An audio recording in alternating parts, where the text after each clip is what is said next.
So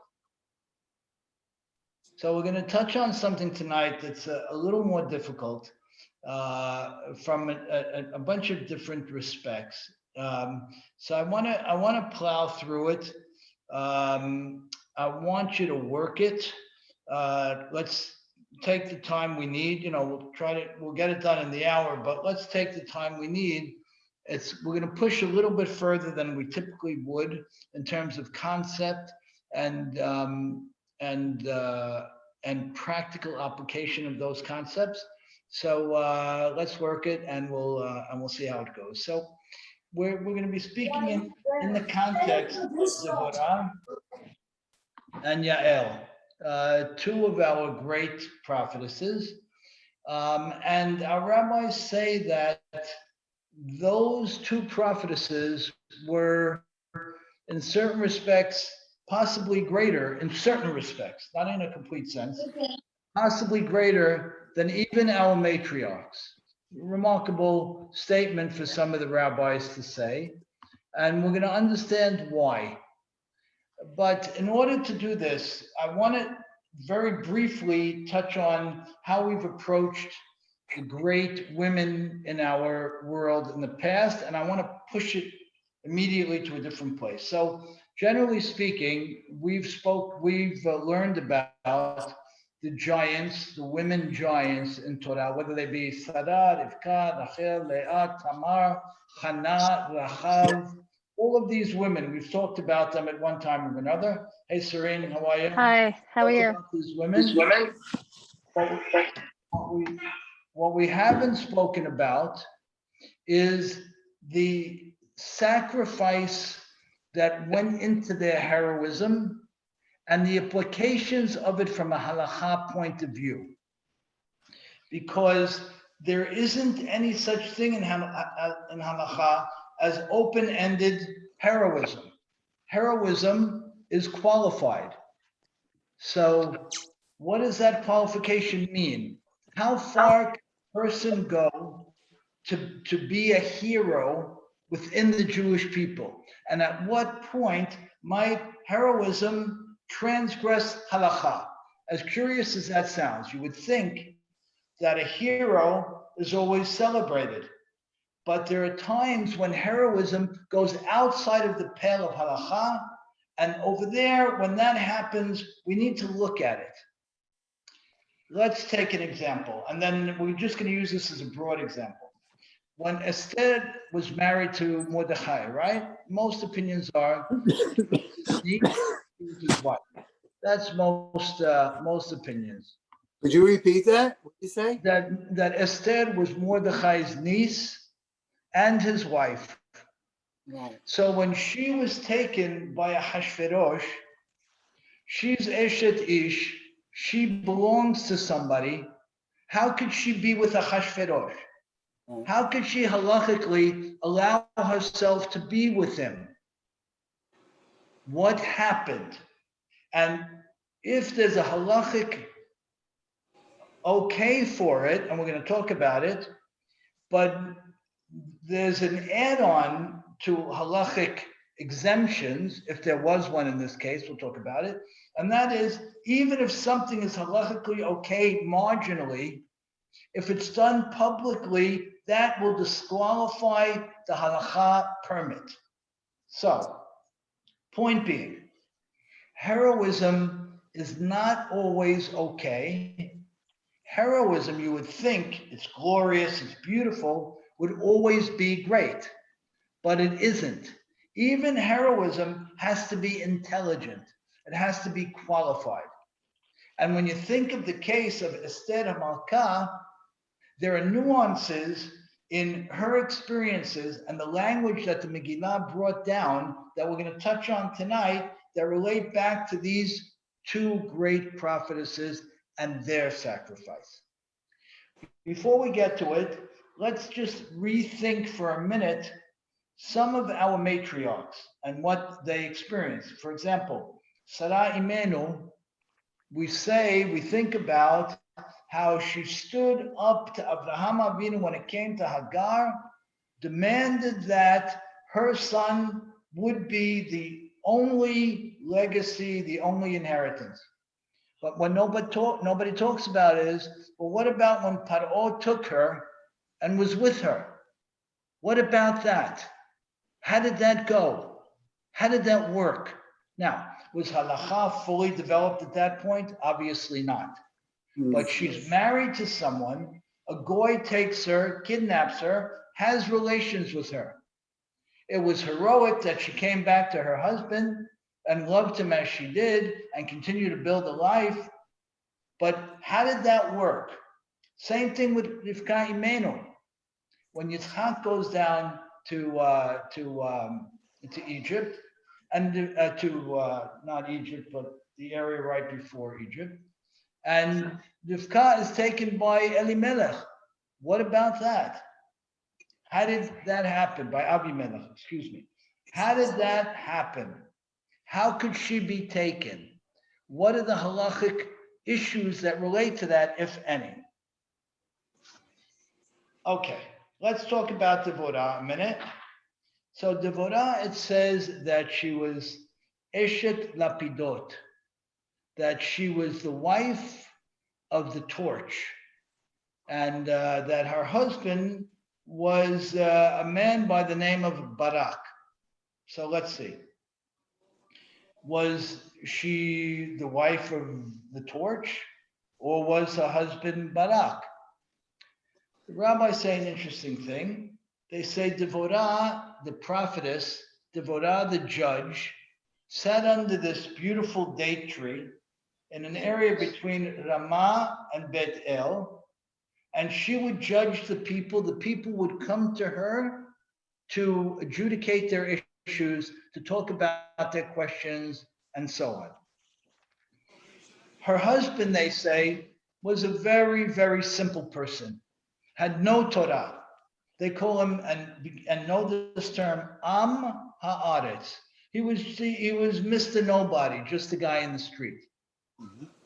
So you have this superstar lady who our rabbis add to was wealthy, independently wealthy, married to a simpleton. So our rabbis develop the notion about her and say that when it says Eshet Lapidot, that she wasn't the wife of a guy named Lapidot. That wasn't Barak's other name, wasn't his nickname. But this was an independently wealthy lady who used to sit under this tree for 40 years, dedicated her life to guiding and judging and teaching Jewish people. And what she did in her spare time is she made the lapidot, the torches for the Beit HaMikdash, to be brought for the celebrations and the light needed in the Beit HaMikdash. And why did she make the lapidot? Because her husband knew nothing, had no connection to Torah, no connection to HaKadosh Baruch Hu. So she would give him these torches to take to the Mishkan to stay connected, to build a connection. Okay, so far? Now, good, very nice, sweet. You have a lady who's a powerhouse. She's earned a level of to be a prophet and a judge, right? Essentially a king, the king of the people. Her husband is just a very not even average kind of guy. So she enables him to have a connection to HaKadosh Baruch Hu. But here again, so you have sacrifice, you have Devorah's sacrifice, not huge, but you have Devorah's sacrifice. Why?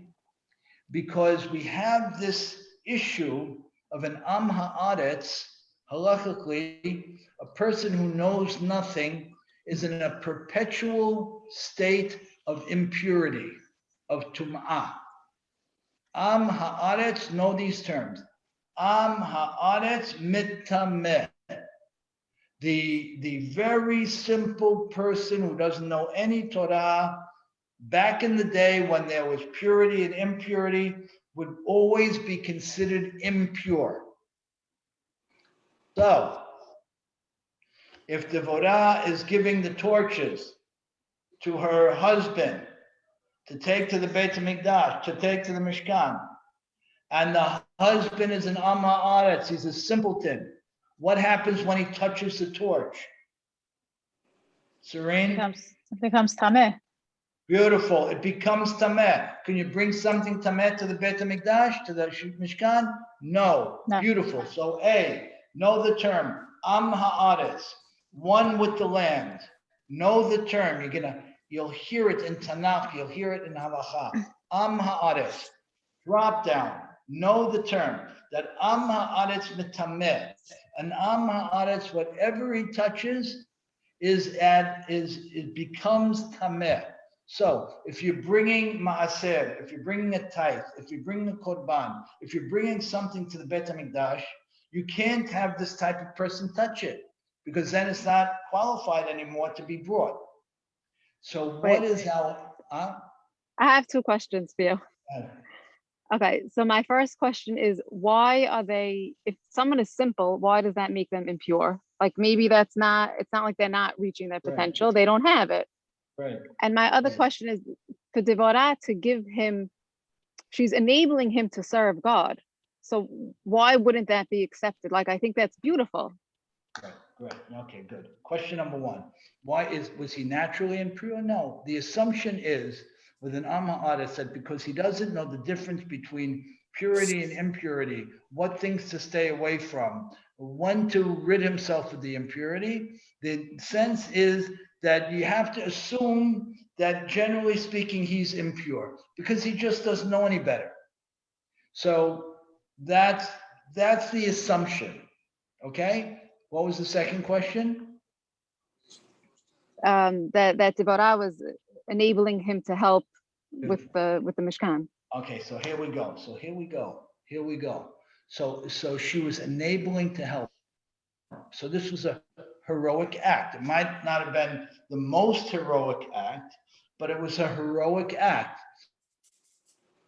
But it has to be constricted by halacha, because you can't give something to somebody impure to bring to the Beit HaMikdash, no matter how nice a person you want to be, and no matter how much you want to build that halacha. During the Shalosh Regalim, Wait, I lost you. You're going in and out a little bit. I didn't hear. Can you say it again, please? Yeah, I'm sorry. Okay. Can you hear me now? Yeah. Okay, great. Sorry. So there's another halacha that says as follows. That says that during the Shalosh Regalim, during the three key holidays, the Torah mandated holidays, Pesach, Shavuot, and Sukkot, every Am Haaretz is a chaver. Every simpleton is considered someone who learns in the Beit Midrash.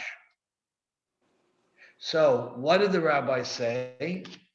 She would be making these torches all year, and she would give them to him to bring to the Mishkan during the time of the holidays, so that he's by default in a status of tahara, of purity. A little bit hard, right? A little bit hard. But the nice news is that we can't ignore these elements. We're not Western. We don't just rah heroes. A hero is someone very, very greatly respected, but a hero has to be someone who's heroic within the general parameters of Torah. Now that pours some cold water on it for sure. But if I understand the criteria, then I'm back in the game. So let's start. Let's just review quickly. Am Haaretz, a person who doesn't know. And because he doesn't know, we have to assume that he didn't do. If he doesn't know, he didn't do. Wait, Ricky. Sorry, doesn't that go back to last week when you were saying that the rabbis, Shammai was saying that not everyone's allowed to learn Torah? So like you're making this guy tameh just because he's not learning Torah. You're not even giving him a chance. Right. This is the guy. That's right. You're right. Either He didn't have the chance or he didn't take the opportunity, one or the other. Right. But you're absolutely right. You have to, because, Serene, to your point, and I want you to dwell on this. Could be that circumstances were against this guy, not to his fault, but we're still stuck in a halacha issue here. Right? Right, but the halakha issue came up because of what the other rabbi said. Maybe he wasn't allowed to learn the Torah. So I'm saying it's really like back to the reason why Bnei Israel were sinning in the first place. That's right. It's true. Right. If you guys hold on 1 second, I'm going to move because we don't have a great connection here. Just hang on a minute, please.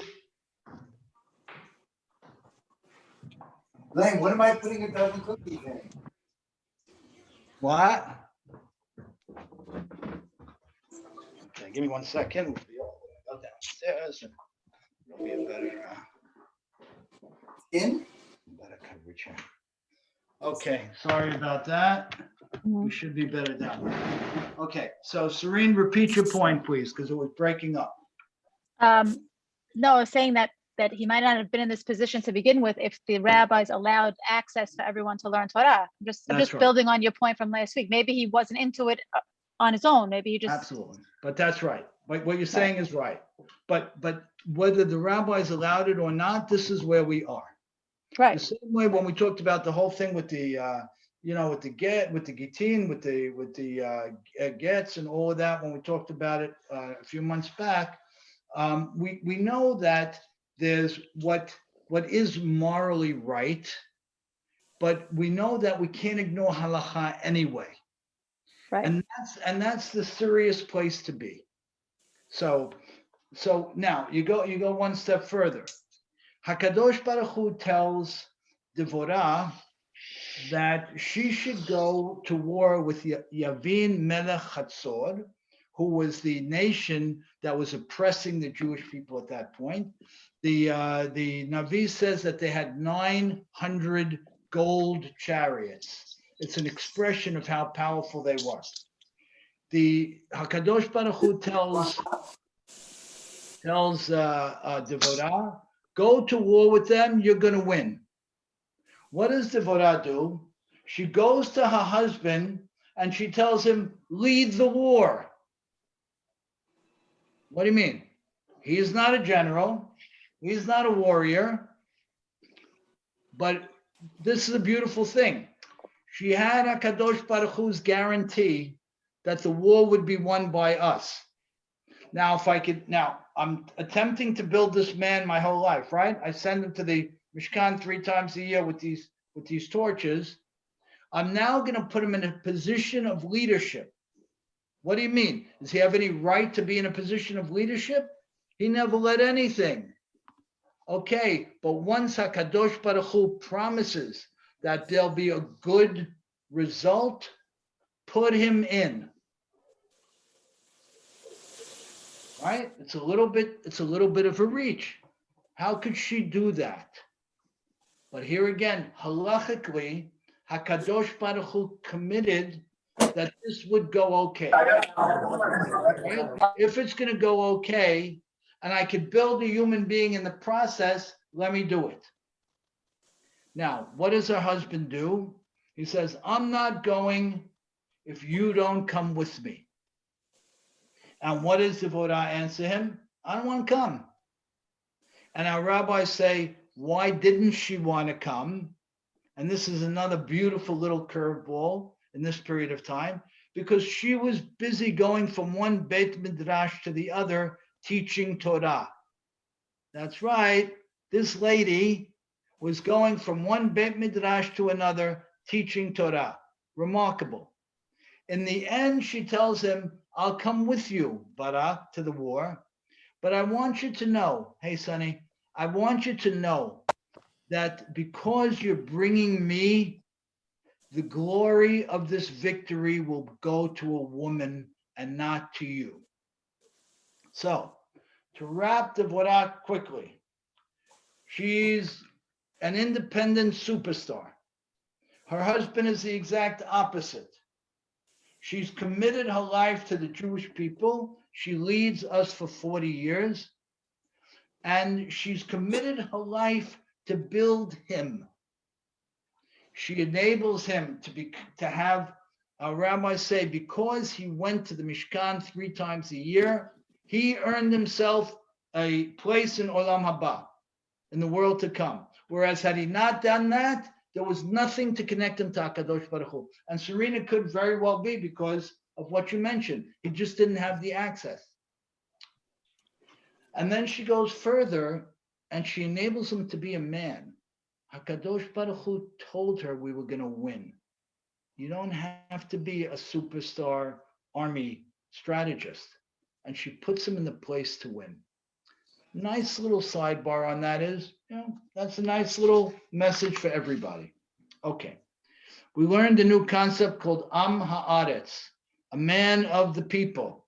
That person we have to love him and care for him, but we have to also know from a halachic point of view that there are certain qualifications. For example, if an Am Haaretz brings you fruits and vegetables, you have to assume that the terumah and maaser, the tithe, and the 1% to the Kohanim were not taken out, and you have to take them out. And this applies in modern day Israel, where these issues still reign. Will reign again, actually. Okay, good. That's just a warm-up. Now let's talk about Yael. So Barak goes out to war with 10,000 men from 2 of the tribes. And again, when HaKadosh Baruch Hu told them, go to war, you'll win, there wasn't much doing. The war wasn't all that serious. So in a short period of time, they destroy the armies of this king, of Yavin Melech Hatzor, and Sisra, the general, Cicero, starts to run. He runs from the battlefield to attempt to do we're not sure what. And now something very interesting happens. Yael, who is a married lady, en route of where this non-Jewish general is running, goes outside her tent and beckons him in and tells him, please come in. I'll take care of you. You'll be safe in my tent. Nobody will harm you here. Now, our rabbis say, how could she do something like that? How could she bring a man into her tent when she's alone? How could that happen? That's not halachically okay. The question gets a little stronger. The rabbis say that they had relations. Well, how do we judge Yael in that case? Didn't you tell me that she was on the level of Devorah, one of the greatest prophetesses of all time, one of the 7 giant women prophetesses, Sadeket? But what do you mean? She goes out of her tent. The battle was over. She goes out of her tent. She beckons him into the tent. She tells him she'll protect him. And the rabbis pick on some of the language of the psukim to suggest that they had relations. And then she covers him, she gives him milk, and she takes the spike from the tent and she kills him. So the rabbis say, okay so far? The rabbis say, fantastic. This was a fabulous act of heroism. But what about halacha? How did she beckon him into the tent? You can't do that. How did she have relations with him? You can't do that. What does it mean here? So was she a heroine or wasn't she? So the exciting part of this conversation is that we don't live in a gooey, gumpy life. We live in a life where there's framework and structure and accountability and demands and real stuff. So now, what do you want to say? She calls in the greatest general of that time, that had been oppressing the Jewish people for decades. Cicero, you've all heard of him. The battle is over, but it can't really be over because he's en route someplace. He's going somewhere.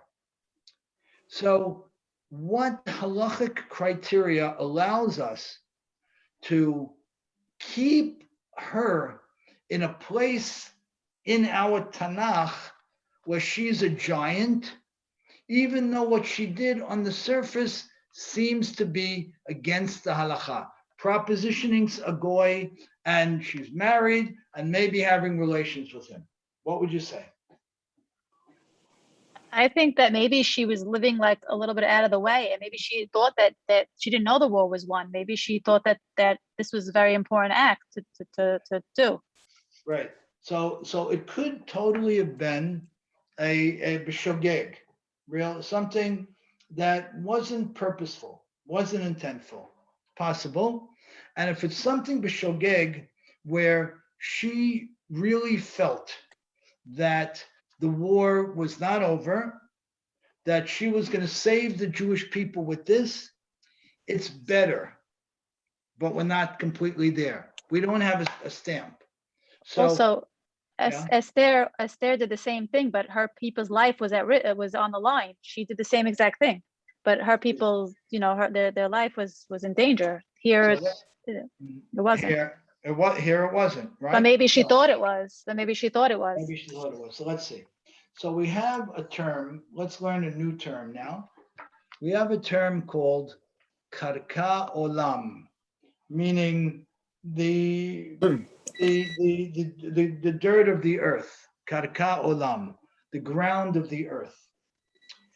The halachically, if a woman is taken by someone and absolutely is dormant, completely dormant, then she's like the ground, like an inanimate object, like a dormant domain of the ground, and it's as if she wasn't even there. So this is a halachic consideration. Esther, they say, when she was taken by a Achashverosh, was taken unwillingly and was never participated with him, never joined with him. She was karka olam. She was like the ground of the earth, inanimate, unexpressive, completely dormant. Our rabbis say that if the lady who was taken or the man who was forced into something is absolutely dormant, then they have the criteria of karka olam, the ground of the earth. They're inanimate. They did nothing wrong because they didn't participate. You have a qualifier to that, though. The qualifier is, well, even if the person is absolutely non-participatory, we have a klal that says if something like this happens in public, it's a problem. Doesn't matter if the person willingly participated or not. If something like this goes on in public, if someone is taken in public, even if they did nothing, then they still have a problem. Now you go back to Serene's point, but if the person was taken in public, but there's a greater good, then we don't have a problem with taken in public. Good? Yeah, but in both of these situations, the woman initiated it, so that doesn't count for anything. Beautiful. Excellent. So excellent. So we say like this. In the general cases of Esther, we say that she didn't initiate it, that she was taken to the kingdom. But she wasn't. Well, she asked for the meeting. She was the one who asked for the meeting. Beautiful. 1 second. In the beginning, she was taken to the right, palace, right? With all the other virgins. She was taken to the palace. The second time, she asked for the meeting. Super, right? Everybody, when she invites Haman and Achashverosh to the parties, she asked for the meeting. How can you tell me she was kaka olam? She was like inanimate object. She wasn't. She propositioned him. And where does Haman find her? On her bed, right? The Megillah tells us that, doesn't hide it. And then the language is, if you remember, Ka'asher avadati avadati. Wow, grand slam. To your point, Serene, in the first whole thing leading up to this story with the portion of the story with the parties, she was taken against her will, and the rabbi's assumption is she did not participate. She's kaka olam. She's like a dead body. She's an inanimate object, and therefore you can't call her a sinner for what happened. On the other hand, when she went ahead and propositioned them to come to the party, you can't say that anymore because she told them to come. You can't say that she was completely out of it. So what do we say? And that's why she says, if I am lost forever, I am lost. Kasher avadati avadati. If this means that my legacy, that my future, that my olam haba is gone, so be it. And it might be. And that's why she pleads with the Jewish people to fast for 3 days and pray for her so that she knows that she initiated it. She knows that now halachically she's in a very bad place. So she asked the Jewish people to fast and pray for her so that nothing would happen. Incredible, no? Crazy. So it's a whole different understanding. It's a whole different understanding. Yeah, you guys with me or no? Let's go back. Who's not clear on this? Hey, Sari, who's not clear on this? Can't hear you, Sari. Can't hear you. I'm trying to like follow. I know I'm trying to even like jump ahead to like think about where you're going. But I don't know, I'm kind of clueless. Okay. Where I'm going is like this. Heroism is qualified by halakha. And that doesn't feel great, but it's real and it's true. Halakha goes so far in our lives and in the overall framing of our world that it even qualifies heroism. And heroism with an ignoring of halakha is no longer considered heroism. So we're looking at this case of Yael. She invites this commander into her tent against halakha. She has relations with him against halakha, but we consider her of the greatest. So opinion A of our rabbis is she was no different than Esther was for most of the time when Esther was with Achashverosh. She was karka olam. Hey, Carol, she was karka olam, and she didn't want to do it, and it was against her will, and therefore it's no problem. But what about the fact that she invited him in, like Serene noted, when Esther invites Achashverosh to a party, and everybody knows what's going to happen after the party. Oh, well, in that case, we're already at the end of the line. The Jewish people will be, we're going to be destroyed, right? We're at the end of the line. And even though that was the case, she said, if this means that my legacy is destroyed, I guess it's destroyed. But she knew it would be destroyed. That's the point. By beckoning him to come, that she had transgressed halakha. But wait a minute. What about the fact that the Jews are in mortal danger? It's true. But I don't know. There was still a year to go, 11 months to go. Not sure. We allowed to do it, not allowed to do it? What's the story? And that's why she turns to the Jewish people and she says, fast for me. And for 3 days during Pesach, as we know, the first couple of days of Pesach, no seder, no 4 kosot, broke a number of Deoraita biblical laws, tells them fast for me, because if this doesn't work, I'm finished, and guess what, y'all? Might not be too good for you either. But the fact is, we assume that she knew the halacha, she understood that heroism is not an absolutely unqualified consideration, and she attempted to act that way. Okay, so far? But Ricky, aren't there other Wait, times that you're, sorry, aren't Go there ahead. other times that you're allowed to ignore the halakha to do something else? Not to be a hero, but like Hannah, like was she doing something wrong when she went to go pray and used her, like she did something totally new, like, or just you just said just now with Pesach, like they didn't do the seder, and that was Good. Deoraita, like so Yeah. it's not being a hero, but they were doing something to save their lives also. Good, beautiful.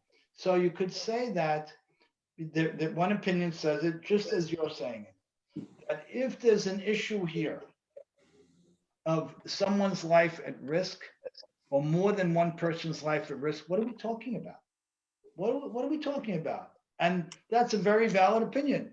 If someone's life is at risk, then next. So the rabbis ask a fascinating question, building on your question. What if the lady was willing to give her life not to be raped by this non-Jewish person? If she's willing to give her life, but the person wants to rape her anyway. She says, kill me. She says, kill me. I don't want this. I don't want it. I'm going to stand on the tiniest letter of the law, and I don't want this to be my legacy. So take my life. And he says, no, I'm not going to take your life, but I'm going to rape you anyway. Wow. What does she have to do after that? She's okay after that. Wow. Even though she really was against, and in the end, her life wasn't taken. It's not a problem. She could go back to her husband. Now, we have another couple of considerations. We say that there are the three cardinal sins, right? Idol worship, murder, and inappropriate relations. That if Rachel, I'm sorry, you had a question? You had a point? No, continue. Okay. We have the three cardinal sins. Someone is not allowed to commit either of those three cardinal sins. The person has to give his life, but not allow himself to worship an idol, kill another human being, or have relations with someone that he's forbidden to have relations with, right? How come that didn't apply here? How could she do this? How could she do it? Don't we have a clear-cut halakha that there are three cardinal sins? Our rabbis say a very interesting thing here. It's a huge curveball in halakha, and that is that they don't apply to women. Wow. That the cardinal sins that a person would have to die for, rather die and not transgress, apply to men only. Bombshell. It's a great one. It's huge. But follow the process. Yeah. See, this is what's so exciting about halakha. But even idol worship, like all three, right. Doesn't so apply. women can do anything, they'll be excused. This opinion says it doesn't apply to women. When it says Right.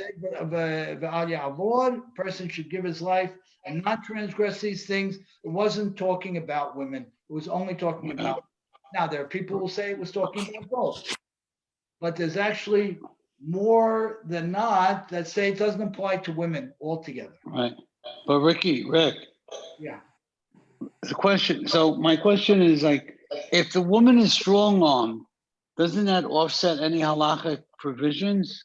Yeah, but the question, so it does and it doesn't. It really does and it doesn't. That's the point. If a woman is strong-armed and then she willingly participates, now what? By the way, But what about the it's not sakana limited to you a said woman. before? If a man is Sakana- strong-armed, 1 second, Aaron, sorry. If a married man is strong-armed, it's the same thing. If a married man is strong-armed and then willingly participates, did he sin or didn't he?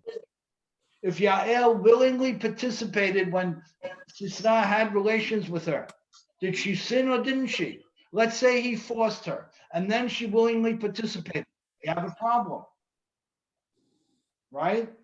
It's a gray area, yeah. Well, no, it's not. No? No. Because where are you calling the game if the guy's, or either way, the woman or the guy strong armed, and now in the middle of the whole procedure they consented? Where's the demarcation? That's a problem. That's a beautiful Okay. question. That's a problem. All right. So let me take one big step back and frame ahead. this a little differently.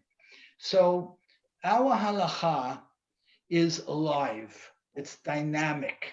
It's not a Static. doctrine. It's not static. It's not doctrine. Right. It's living. Therefore, we're not afraid to bring two areas of life representing two halachot and let them crash into each other and have to figure it out. Because we have enough faith in halacha and God and ourselves to figure it out. So, if you have a case where a lady, Sarah Imenu, was taken by Paro, she was taken by him, can she go back to her husband? You would say if she was willingly participated, then she couldn't. Some rabbis say they never had relations, right? Other rabbis say, well, the Torah really wasn't fully developed then. All good. But you still have to deal with the issue of if a married lady goes with somebody else, she can't go back to her husband. So, but what if she does it for the betterment of the Jewish people? Well, let's see. What if she did it for the betterment of the Jewish people, but she enjoyed it? You still have a problem, right? That's why halacha is so exciting, because you want to split these hairs. We don't run away from this, we run towards it. I'm going to give you another approach to this that's very interesting. Wait, Ricky, can I just say something like bringing this into today's times? Like, it's a bit of a joke because when like I'm not saying murder is rampant in our community, but like inappropriate relationship happens and no one's getting punished. So like it's such a joke. Yeah, okay, so I if that's true, and it possibly is true, the issues are very complicated and very severe, and it's a very difficult situation, because if someone is married to someone and has relationships with another Jewish person, then they technically can't be back together. Those people can't be back together again.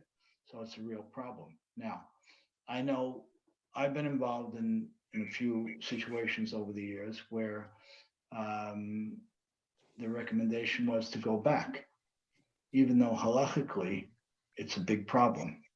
But the recommendation was to go back because the alternatives were worse.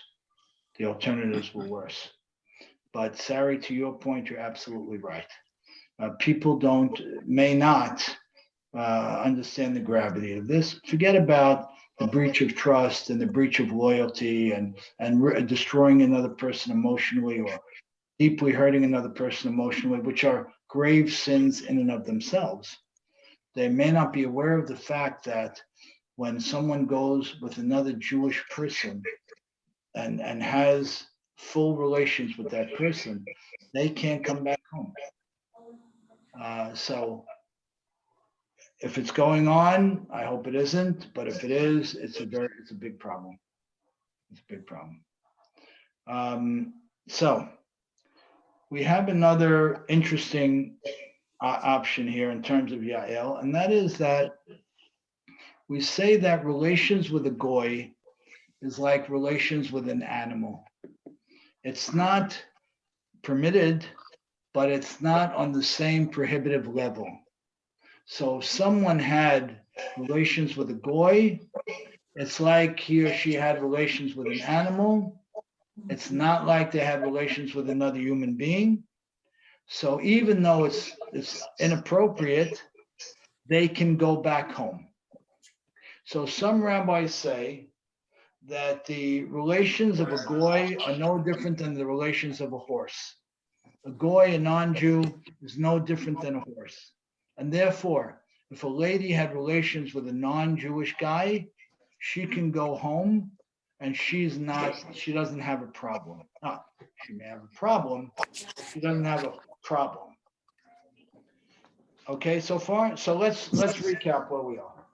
Again, we said, Halakha frames everything we do. Jewish law frames everything we do. It makes life more complicated and not as cozy and not as cozy and cute and sweet and simple. It's not. But it's much more serious and rigorous, even to the extent of a heroic act. You know, we say that the people who killed themselves at Masada sinned. They sinned. Well, what do you mean? Weren't they going to take them and, God forbid, harm them and hurt them in every which way? Yes. But did they have the right to take their own lives halachically? No. In the course of a battle, did they do it and had many other people done it, la alenu, in the course of battle? Sure. But is it the right thing to do according to halakha? The answer is it isn't.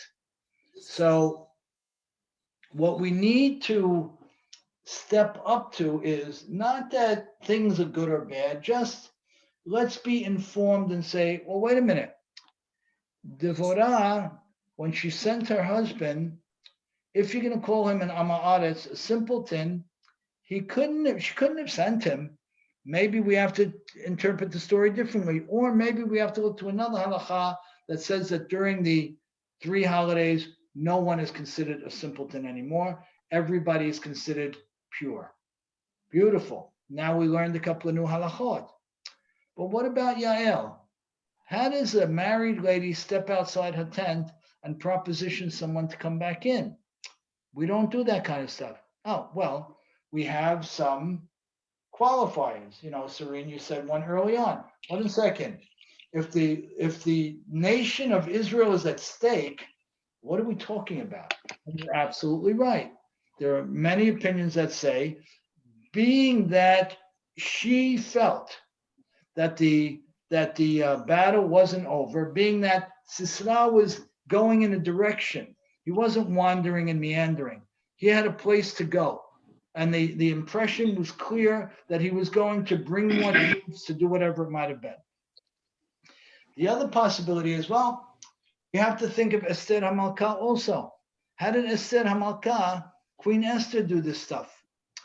Well, how come? Because we have the concept of karka olam, which means if a lady or a man is taken against his or her will, the actions that result have nothing to do with them. They are not considered a partner to those actions. Know the term, karka olam. It's like the ground of the world. They did nothing. And to your point, Serene, you said, well, doesn't Esther solicit a end of the story? And the answer is she does.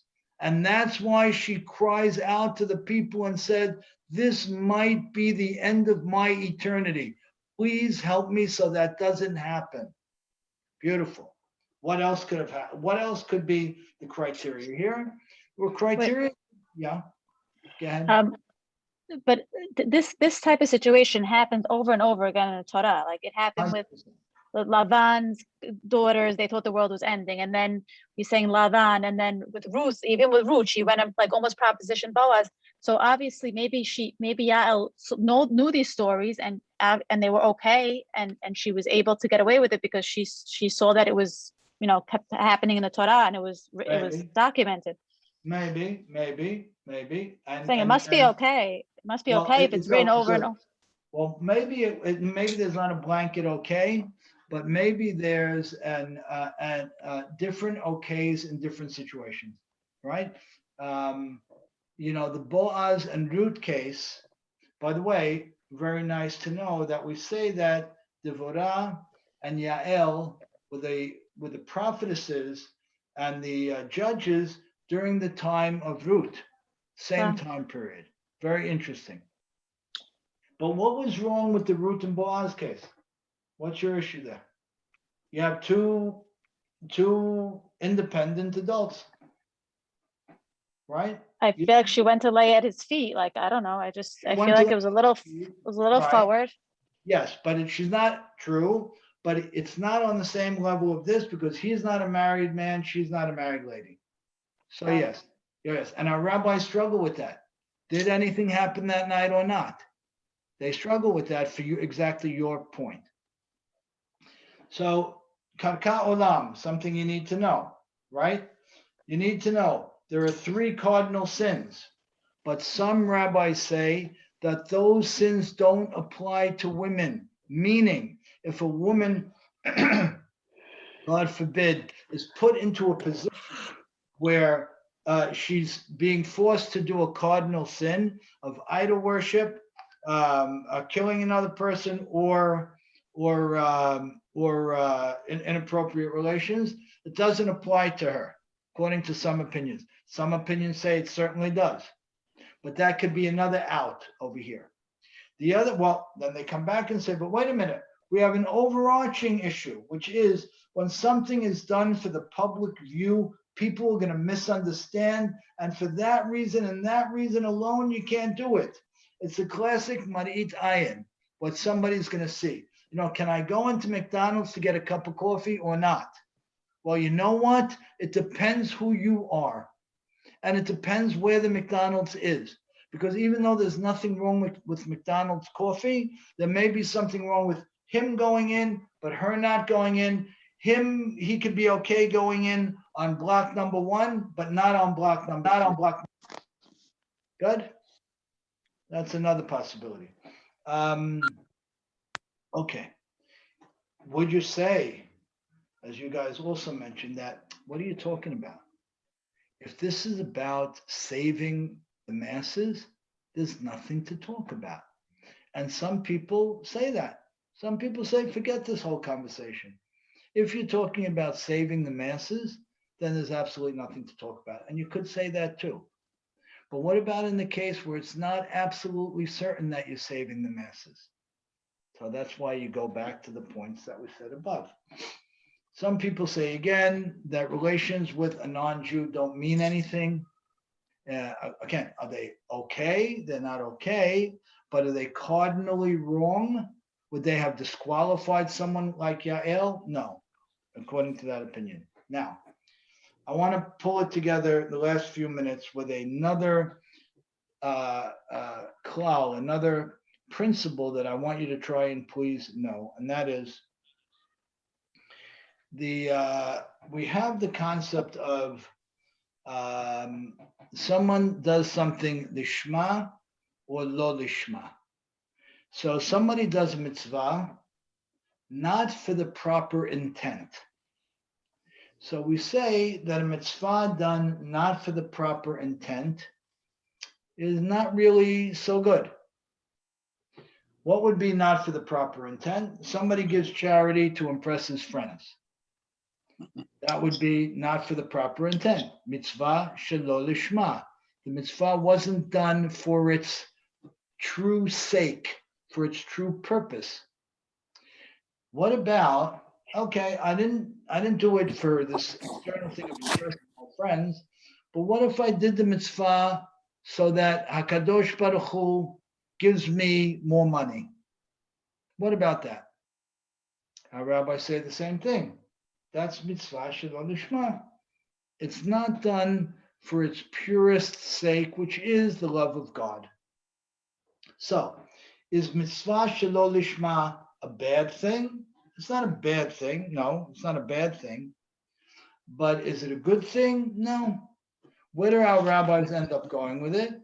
They say that if you do mitzvot, if you do positive commandments, not for the right intent, over time, you will do them for the right intent, which is a very important case. Mitoch shelo lishma ba lishma. In other words, if somebody is doing a mitzvah, not because he loves God, not because she wants to get closer to God, but for some ulterior motive, we don't tell the person stop doing it, because we believe that mitzvah goreret mitzvah. A mitzvah begets another mitzvah. A mindset of a mitzvah brings another good thing. So we say, and it's an important phrase to own, mitoch shelo lishma, from the perspective of somebody doing something for the wrong intent, he or she will get to the right intent. Ba lishma. So do we smile at somebody doing something for the wrong intent? No. But do we say it doesn't have value? No. We say it has tons of value. Final point. Our rabbis in this case say, Gadol avera lishma mi mitzvah shelo lishma. Grand slam. Grand slam. Gadol, it's greater a sin for the sake of God than a mitzvah not for the sake of God. Tell me, Serene, you were nodding your head. Explain it. Oh, it's just like what we were just talking about with what Yael did. It validates what she did. It's better than Right. even doing a mitzvah for the wrong reasons. So explain it. Explain it. Avera shelo lishma. Avera lishma. What does that mean? And avera for the right reasons. Beautiful. A sin done for the sake of God is greater than a mitzvah done for the sake of something else. The mitzvah done for the sake of something else has value. But now we learned a new concept. We said there is an Avera for the sake of God. There is such a thing. So now you can go back to the top of the page and say, you know what? I know all the possible halachic rationale that you gave me to qualify and to be comfortable with what Yael did. But if you don't hold by any of those things, hold by the following. Avera lishma. If someone does a sin for God, it has value. It has value. It's important. Now, do we want to avoid that? Sure we do. But in this case, you could use any of the reasons we mentioned to protect Yael, or you could simply say, Avera lishma, a sin for the sake of God is greater than a mitzvah that's not for the sake of God.